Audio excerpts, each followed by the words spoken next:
Welcome to the fourth edition of Ottawa Black Film Festival, created by the Fabian Calax Foundation and supported by the Canadian Heritage, Telefilm Canada, and First Wave. The Ottawa Black Film Festival runs from March 22nd to the 26th. 2024 online and in person.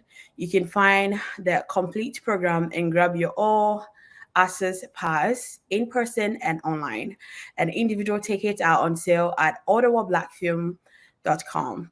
Thank you all for joining us today. My name is Juliet Mousy. I'm the head coordinator for the Black Market BBIC. And I have with me Aliyah Berry. Hi, Aliyah. How are you doing today? I'm great. How are you? I'm very well. This is the Mastering Grant Writing a practice workshop that will be hosted by Aliyah. So, Aliyah, take us away. Alrighty. My name is Aaliyah, and sorry, do you mind if we pause just 1 second? Sorry, this will be the only pause. This is the only pause. One quick second.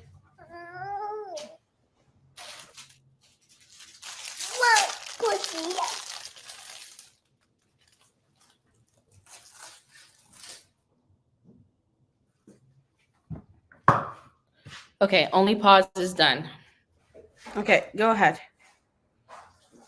My name is Aaliyah, and I am a grant writer. I started off grant writing when I was in high school. I was writing a lot of spoken word poetry, and when I was out doing open mics and performing my poetry, I came across other artists who wrote grants to fund themselves. They were funding their own creative process, and I became very fascinated about that. How do you get money to fund your creative process? And I started funding my own creative process and my own spoken word poetry workshops within the school system in Toronto.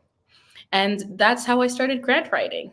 It was to fund the creative process for myself, to fund my own workshops.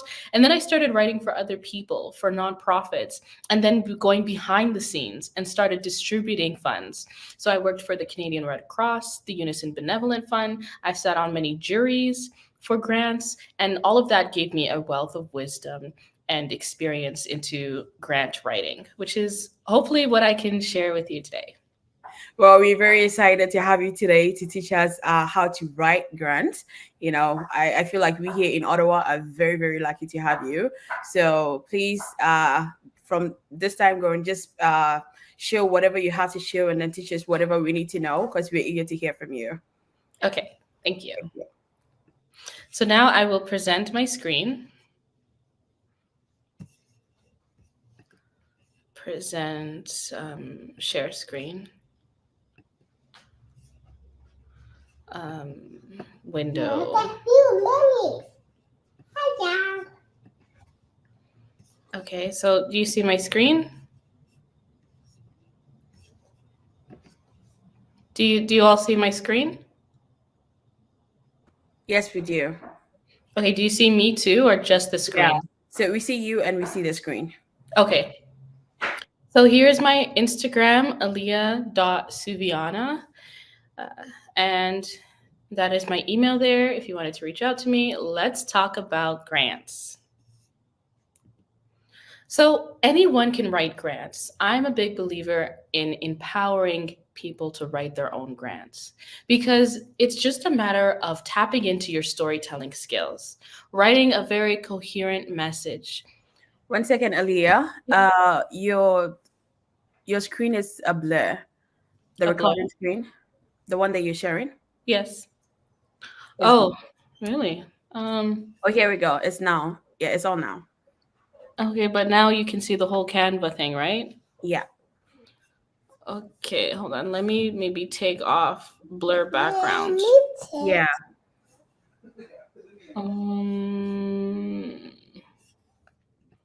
Okay. Oh, no. I don't. Okay, I don't have on blur background. I just have on my background. I don't have on blur background. I just have on the piano thing background. Let me try it again. Oops. Presenter view, maybe? No. Okay, can you see it now? Is it blurry? Yeah, it's blurry. But if you go back to the other one, it's okay. Yeah, Oh, I this can't present it like this. yeah. I think it's okay if you present it like this because that way we can see you. But like if you go to full screen, we can't see you. Hmm. Okay. Let me just rename it then, so that it's not called beige and black. Let me.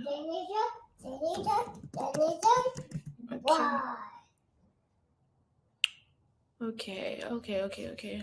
So Okay.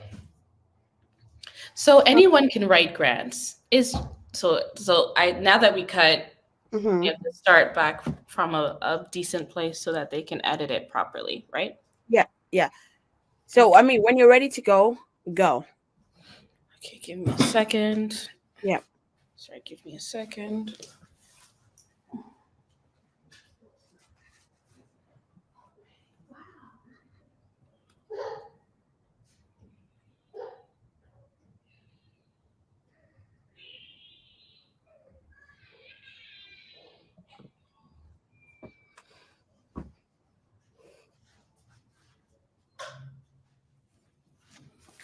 Okay.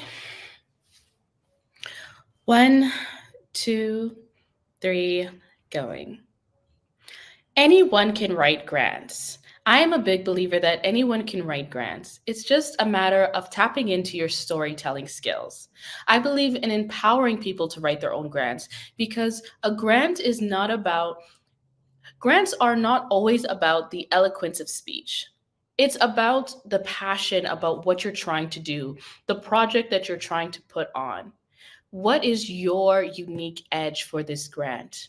And when, okay, so sorry, I'm gonna start again. Anyone can write grants. I'm a big believer in empowering people to write their own grants because I believe it's just a matter of tapping into your storytelling skills. Writing a very coherent message. Sometimes grants are not about the eloquence of speech. It's about clarity and can you communicate a very clear vision about your project and support your claim with a detailed plan on how to execute, right? It's about what is, do you have the passion? What is your passion? And what are you trying to do? Right? And wow, this pre-recording thing is Oh yeah, yeah. you're doing great. This is Okay. just you have to just know that this is not a live recording. This is a pre-recording. So breathe in and out. Okay. Breathe in and out and be as natural as you can. Take it as if you're talking to your daughter. Okay, it's just me and you here. There's nobody here. You know. So be comfortable as you can. If you need some time, just take your time. The pacing is a little back to back pacing. So if you can, breathe in between your paces, that'd be Mhm. great. You know what I mean? Yeah. But you're doing great though. So whenever you're ready, take us. Thank you. Think about basic grade 5 English class, structuring an essay. Think about that when you're writing a grant, a basic introduction of yourself and the project that you're trying to put on. And then you have your argument of why the project is needed. And then you have your supporting evidence that supports why your project is needed and why you are the one that is capable to execute your project. And then, of course, you want to answer the 5 W's: who, what, where, when, why, and how. And answering these questions will ensure you a good possibility of being successful in a grant. Because again, a grant, think of it like an interview, but on paper. These funders just want to get a sense of who you are, what you're trying to do, and what is the purpose of it. Is it necessary? And is it going to be impactful in some way?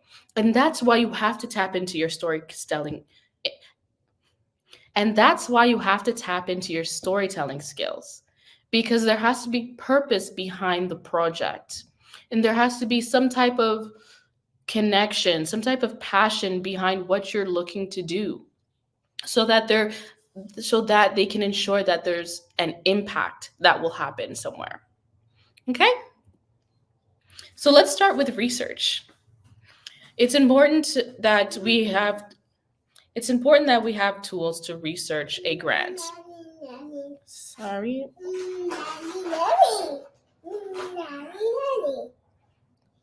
Okay. So let's start with research. It's important that we have tools to research the grant that we want to find. So let's start with research. It's important that we find the grant that we want to write first. And there are three widely known grant databases. One of them is Grant Station, one of them is Grant Watch, and one of them is Grant Connect. And I believe these are open to all of Canada. I think so. Let's start off with Grant Station. Grant Station is very specific for nonprofits and charities.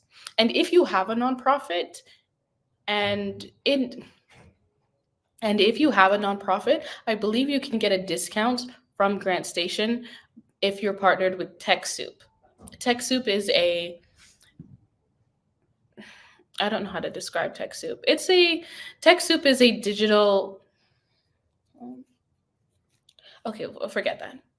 So let's start off with Grant Station. Grant Station is very specific for nonprofits and charities. It's about $200 per year, I think.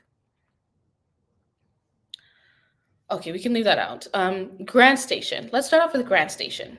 Grant Station is very specific to nonprofits and charities. Then you have Grant Watch, which has a lot of different grants and business grants all over the world. I'm sorry, but I'm not confident. Okay, let me just reword that.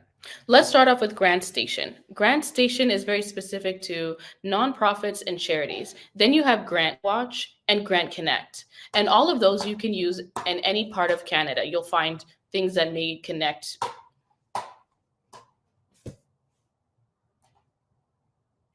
Sorry. So let's start off with Grant Station.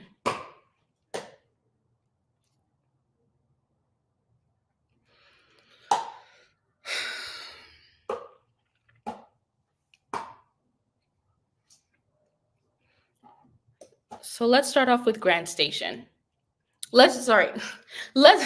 So research. You have to find the grants that you're looking for.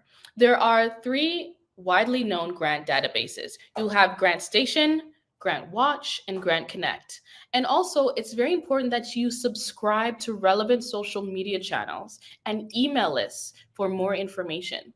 So relevant social media channels, if you're in film, it's important to subscribe to relevant film organizations because you're more than likely to find information about funding opportunities on those email lists. And then, of course, it's good to also subscribe to these grant databases because if you're looking to do something outside of Canada or outside of your country, outside of Canada or outside of Toronto or outside of Ottawa, wherever you may reside, then it's important that you have an awareness of what else is out there. And that's why I would encourage you to subscribe to grant databases like Grant Station or Grant Watch or Grant Connect. And all three of those different databases have different pricing structures that you can look into. Now, when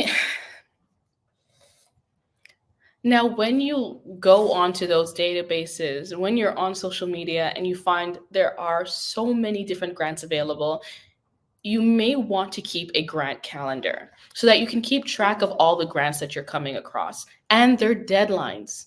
So sometimes when you get onto a database like Grant Watch, it can be overwhelming because there's so many options available. You have grants out in Toronto, grants out in Ottawa, you have grants for film, fashion, TV, everything. There's a grants for everything. And then now that overload of information can be overwhelming, right? And so then it's important to keep a grant calendar, a calendar of some sort to keep track of the deadlines.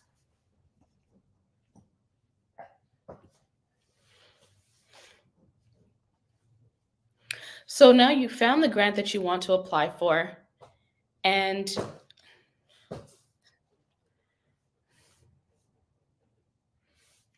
so now you found the grant that you want to apply for.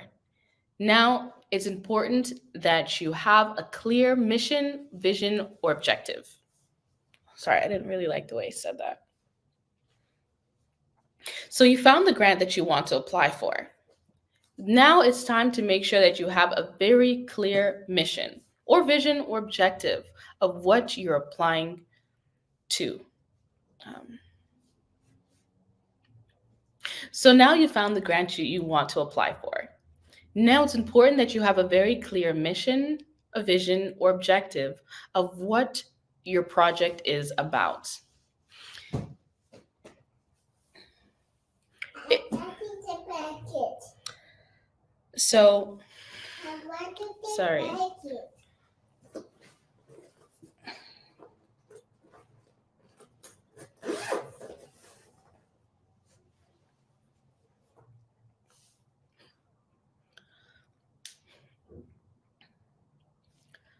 So, on grant applications, you'll often see there are word limits. And you have to be careful about word limits because, say, you have a clear mission and they ask you, what's your project about? And you decide to. Sorry.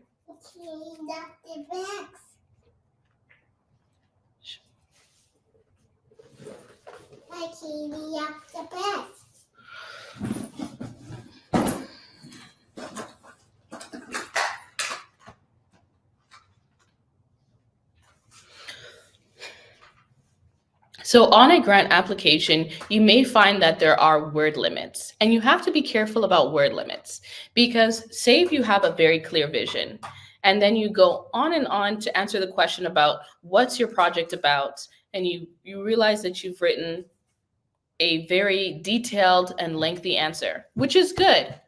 But what if the word limit is only 100 words? Then you now have to be then you have to now be mindful and concise about what you're saying. And there are word limits all over applications. Sometimes, sorry, give me a moment. Um,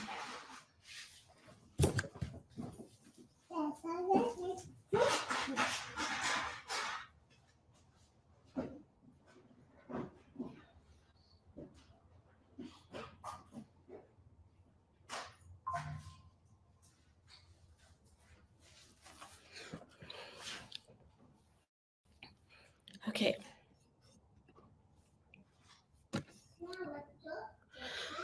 Okay. So there are word limits all over the application. You may find that the opening question about what your project is about has a word limit of only 200 words. And then another question that says, tell me about your audience or your target audience. And that word limit is 50 words. So it's important that you have a very clear vision or objective so that when you are coming across these word limits, you'll know how to be concise. You'll know how to reword your answer in a way that's concise and still answers the question. Then it's important to assess your eligibility. Sorry. So first and foremost, actually, when you come across a grant application that you know you want to apply for, it's so crucial that you assess your eligibility. That not only means checking off the boxes like, okay, you're a nonprofit, you're registered, or you're an artist that's been avidly working for 5 to 10 years, but reading through the guidelines, because the guidelines will let you know the fine print, the details on eligibility and eligibility criteria and what type of projects they're funding. Read through the guidelines. I can't stress that enough. It's so important to read through the guidelines. There in the guidelines, they will let you know, hey, these are the projects that we are looking to fund. This is our funding mandate. These are the type of expenses that are eligible, and these are the expenses that are ineligible. So it's important you read through guidelines and assess your eligibility before you go on to write the whole grant. And then at the end, you realize, oh, maybe that's not an eligible expense. Oh, maybe they're not actually funding projects about climate change. Maybe they're only funding projects about um, uh, something else. Maybe they're not funding projects about politics. Maybe they're only funding projects about climate change. So it's important that you assess your eligibility and read through the guidelines. All of that to say, when you begin to write an application, it's very important that you have a coherent storyline. Sometimes as artists we can be all over the place. We have a project here, then we have another side hustle here, and then we're trying to do this on the side here, and then you realize that you've written an application that can be separated into three different applications. So having one coherent storyline makes sure it ensures the funder that, okay, they know what they're going to do and how they're going to do it, and it's a very clear beginning and finish, right? It also ensures that it gives them the it also gives the funder the confidence that you are able to put it also gives the funders the confidence that you're able to execute the project when you have when your project has enough clarity for them to visualize what is actually going to happen. Okay. So, when you're writing a grant application, it's important to divide your grant into segments. I don't recommend going through it one shot. You can do that. You can totally do that, but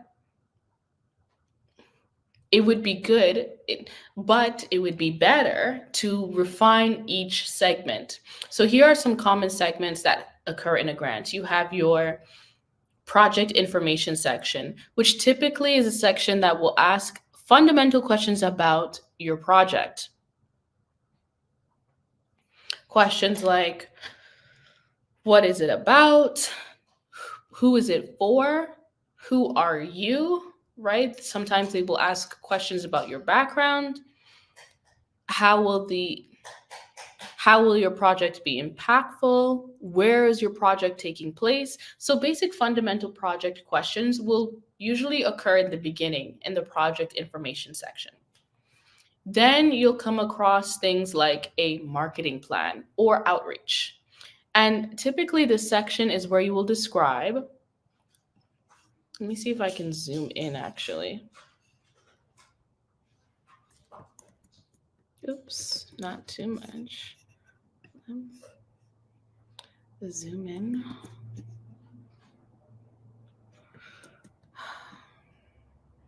Okay, this is what it is. Okay. And typically this section of a grant will describe people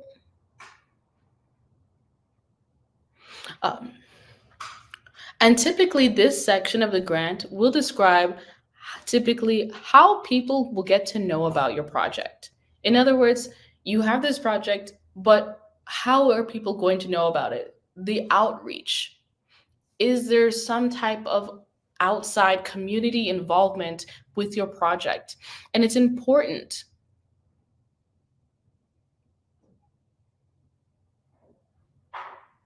Okay. So yes, the outreach. The outreach.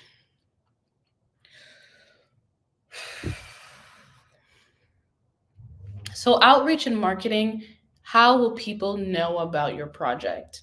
Sometimes your project is not necessarily for a wider audience. Maybe it's just for personal artist development. That can be a project too, but you have to be very clear about that.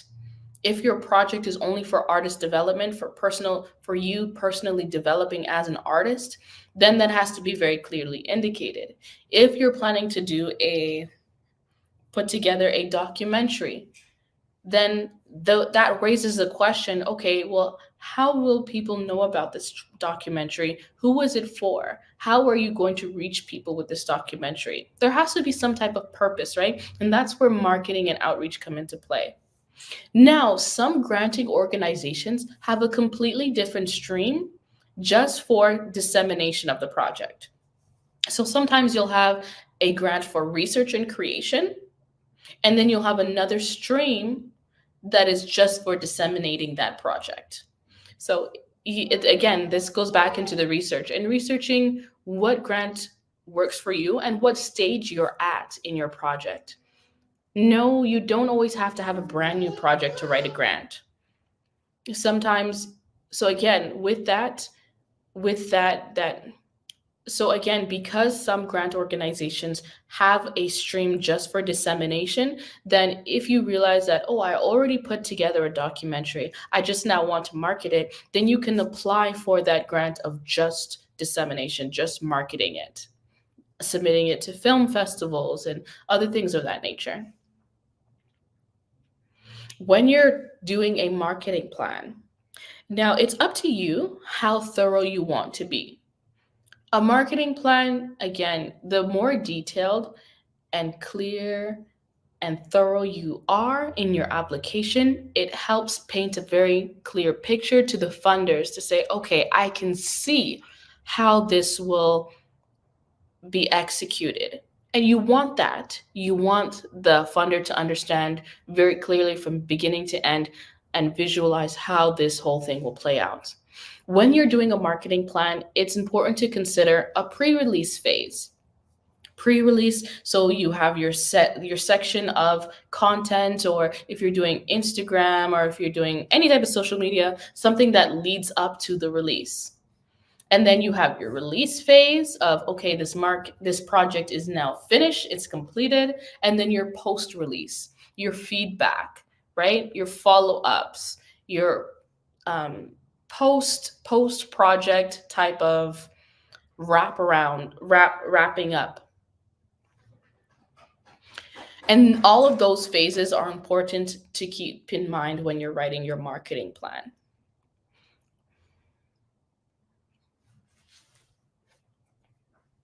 Also, in a marketing plan or in an outreach section, you want to include other partners that you're working with. So, if you're working with an organization that's also going to promote your work, it's very important to list them. If you're working with influencers, list them. If you're working with a marketing agency that's going to market your documentary, list them as well. Not only just name dropping, but also detail how they are contributing to your project. What exactly are they going to do? Saying that you're working with a marketing agency and that they're just going to promote your work is not enough to substantiate a marketing plan, right? That's just name dropping. Oh, I'm working with such and such agency and they're going to do the marketing. That doesn't tell me anything about what the marketing is. It could be one post, because that has happened. You think that you've partnered with someone to do marketing, and they end up only posting once about your project because it doesn't fit their branding. So it's important to detail how your partners will be involved in the marketing or in the outreach. Then you have a work plan section. And the work plan section is very important because just like your project information section, your work plan will detail step by step each activity that will happen to execute your project. So the work plan will start off with, I'm gathering the people together, gathering the volunteers, I'm outreaching to partners, then I'm booking the studio, I'm booking the photo studio, I'm booking the lighting designer, I'm booking the makeup artist, the hair designer, I'm booking costume. And then you have a next week where we all get together, we're meeting at such and such location, we all get there and we have a full run through of the thing. Or we're going to start at location 1, then we're moving to location 2. Each activity will be documented in the work plan, from the phone call you make in the morning to the wraparound services at night, to the wrap up and tear down at night when you finished your photo shoot or whatever the case may be.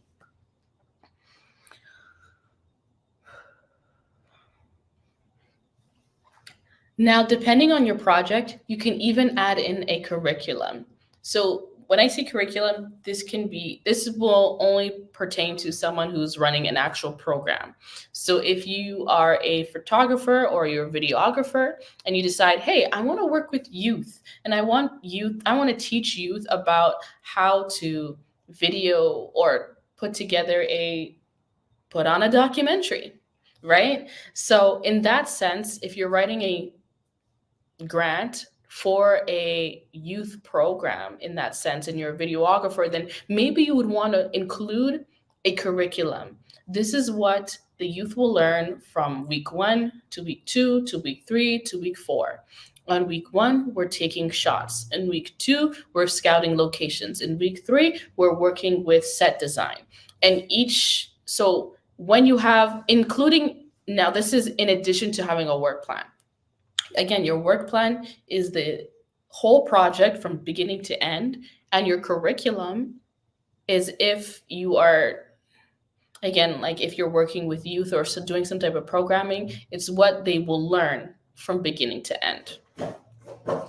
Then you have a budget section, the budget section.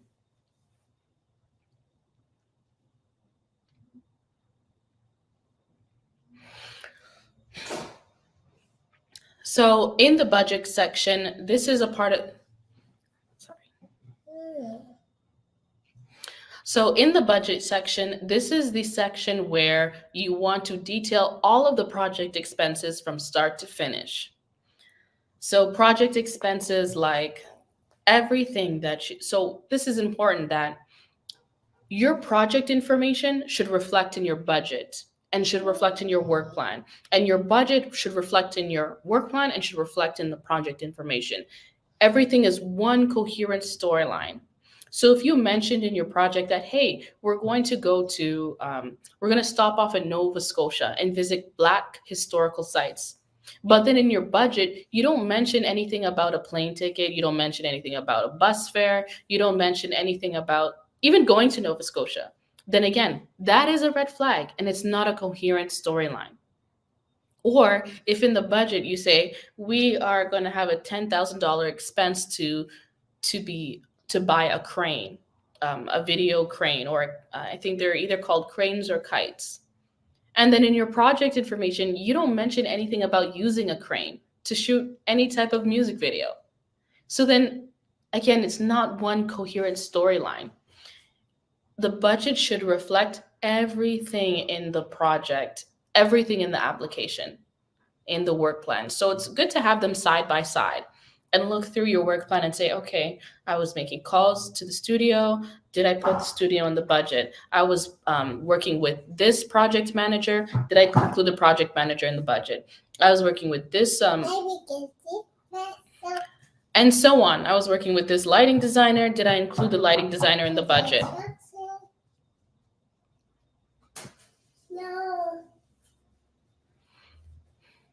And it's important that in the budget you justify each cost. For example,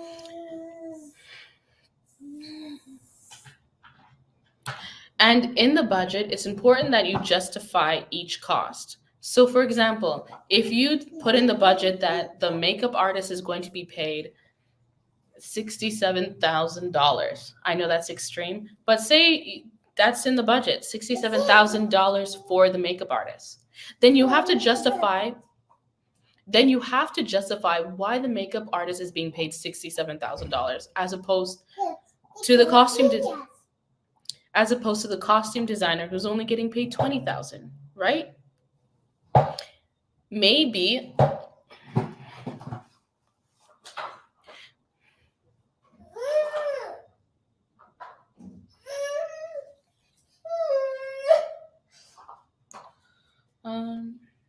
okay. Sorry. Pause.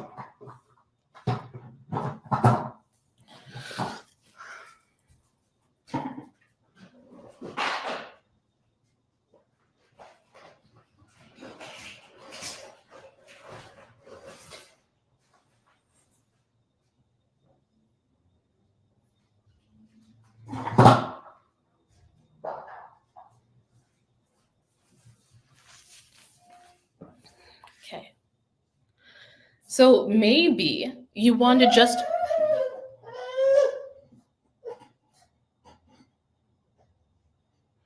So maybe you want to justify that the makeup artist is getting paid $67,000 because she works with celebrity art.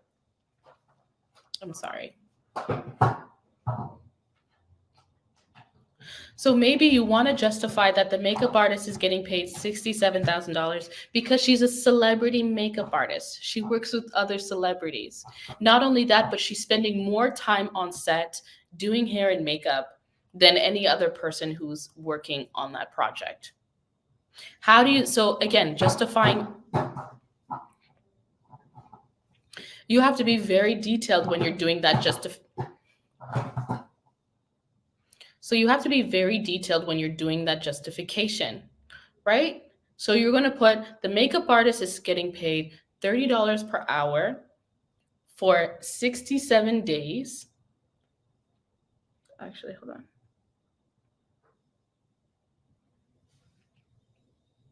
So you want to get, so the way you can justify it, you put a clear rationale. The makeup artist is getting paid $30 per hour for for maybe 12 hours per day for 67 days. And that is a clear rationale there. $30 per hour, 12 hours per day, times 67 days. Obviously, that's not equal to $67,000, but again, you see the clear rationale there. You have the amount of hours times the amount of days. You have how much she's being paid per hour times how many hours she's working times how many days she's working times how many weeks, and then the total is there. Then in the application, you have support material. Support material is a great place to showcase who you are and any information that wasn't asked in the application. So support materials is a great place to highlight your project contributors. It's a place to put in your CV if you have one. Your project contributors could be the lighting design person. Your project contributors could be the lighting designer you're working with. It could be the makeup artist you're working with. It could be the studio you're working with. Maybe you have a working relationship already with certain people that will make the execution of this project easier. That's something you want to put in your support material.